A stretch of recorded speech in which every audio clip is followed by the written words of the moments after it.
Win a Pageant, episode 70. I created this step-by-step process after training thousands of women across the U.S. to win. Now you can have access to these winning strategies when you join me every Wednesday. Let's win a pageant. Hey girl, welcome to the Win a Pageant podcast. I'm your coach, Alicia Zimnock. Yes, last month I married the man of my dreams, and then we went island hopping in Hawaii for a honeymoon for a couple of weeks. And now we are back in San Diego with all kinds of excitement, including excitement about the new course that's going to be launching soon, the Pageant Interview Game Plan. This is coming out next month. You're going to hear all about it in the coming weeks as we launch that program and some free trainings about pageant interview. So stay tuned for all of that. In today's episode, we are going to discuss how to calculate the actual value of your pageant prize package. Now, you know how the pageant may say that the prize package is a whopping $75,000 or something, but then when you only end up using $1,500 of that, it's really only worth $1,500 to you, right?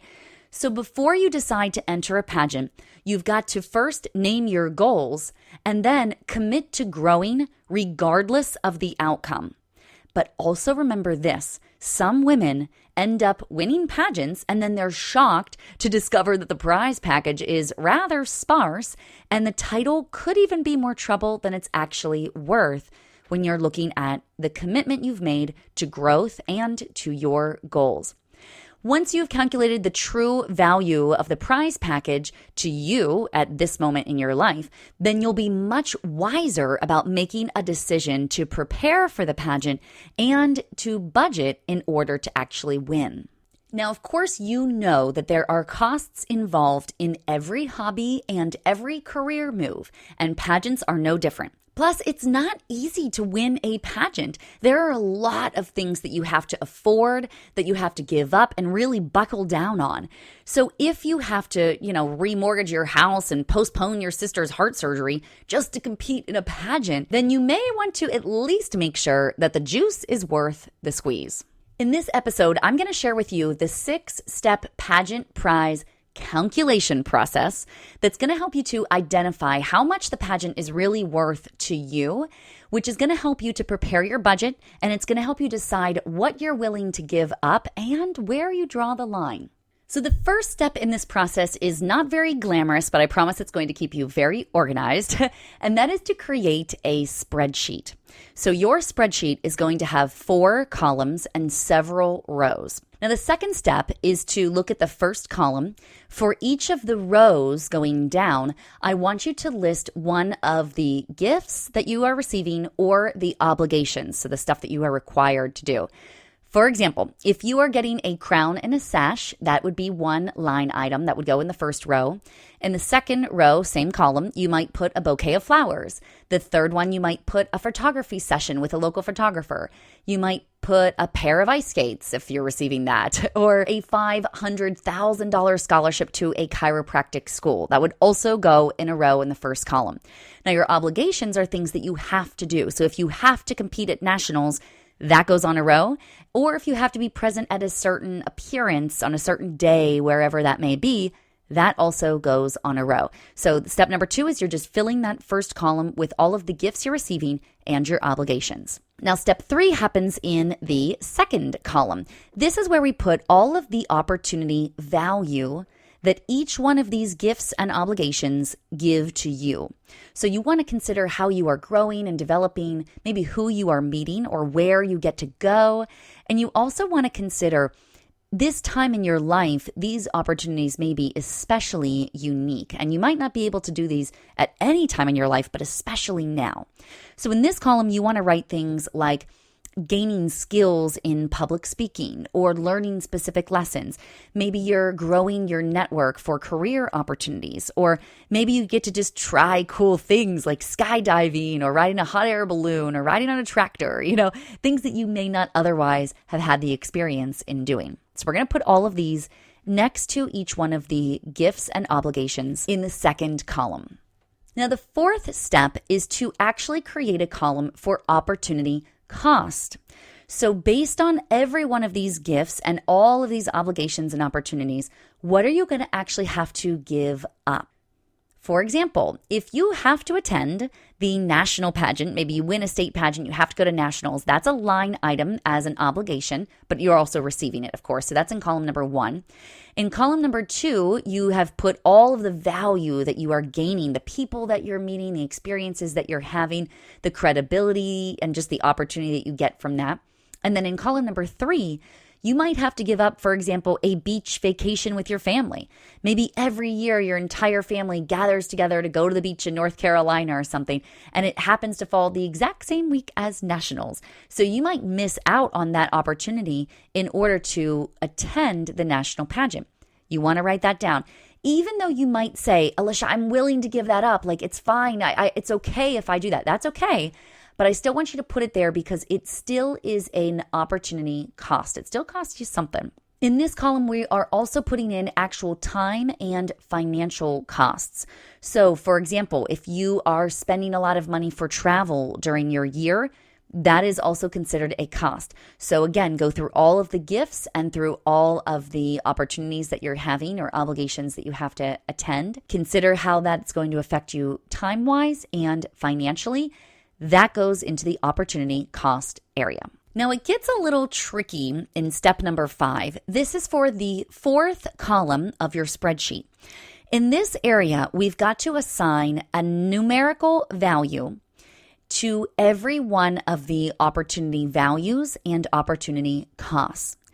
The best way that I have found to look at this is if you were to pay for this opportunity on your own, how much would it cost you? And for the cost area, if you were to get paid in order to give this thing up, how much would that be worth to you? So for example, a bouquet of flowers. How much does that bouquet of flowers cost? If you were to actually buy it, how much would you actually spend on that? Because you could go buy yourself a bouquet of flowers.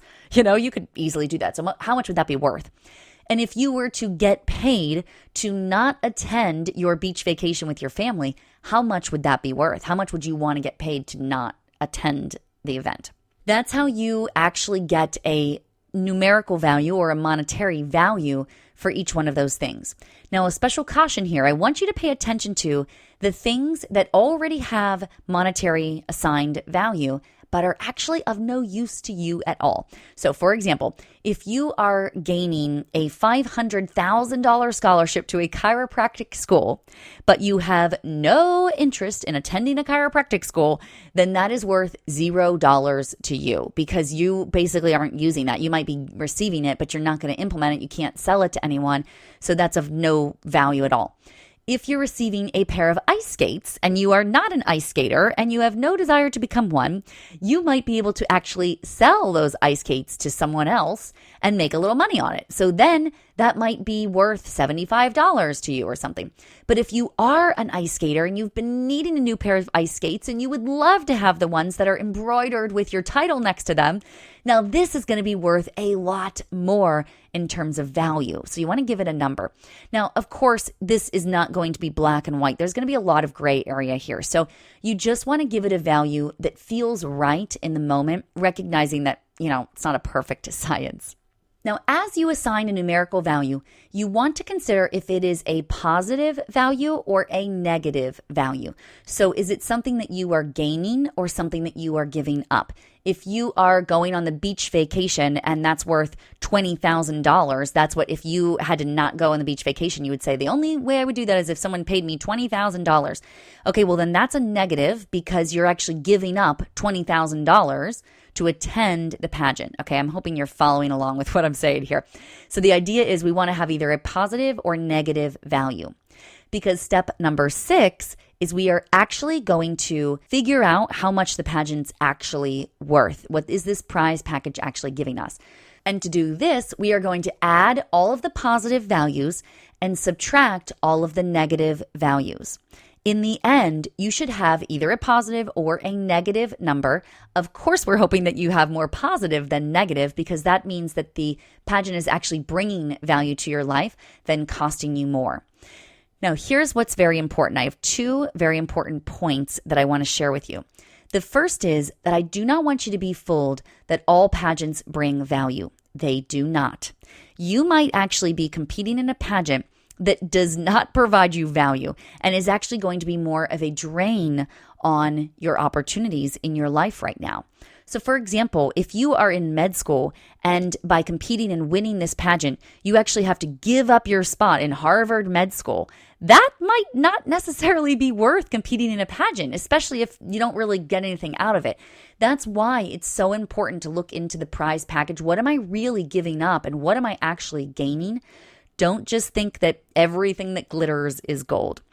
The second important piece I want to bring up is that usually you get out of an opportunity what you put into it. So for example, let's say that you are competing for a pageant that the prize package, really all they're giving you is a crown and a sash and a, bouquet of flowers or something. That's all you're getting. And they are willing to let you make appearances with your title anywhere you want. Well, if you know that, let's say this title is Miss New York, and you know for sure you can market yourself to get on the Today Show, you can be able to promote all your products and services that you offer, or you can leverage that title to get yourself your dream job, you know that you can get out of it way more when you put in that extra effort. That might be worth a ton of value. Now, the whole point of this process is to just get really crystal clear on how the outcome of this pageant will propel you into your future versus hold you back, right? You will be so much more driven to go all in when you see the value that this pageant can bring you. Plus, when you know the absolute value of a pageant in your life, you'll be so much more confident when you explain it to your parents or to your boyfriend or to your boss the next time that it comes up. When you are clear on your own vision, you will not fall prey to letting somebody else's dream become your dream if it doesn't apply to your life. So do the work and get educated on why winning this pageant is so valuable to you, because that, my dear, is how you win a pageant. For more free resources and trainings on how you can win, visit winapageant.com. Thank you so much for joining me today, and I will see you on the next Win a Pageant Wednesday.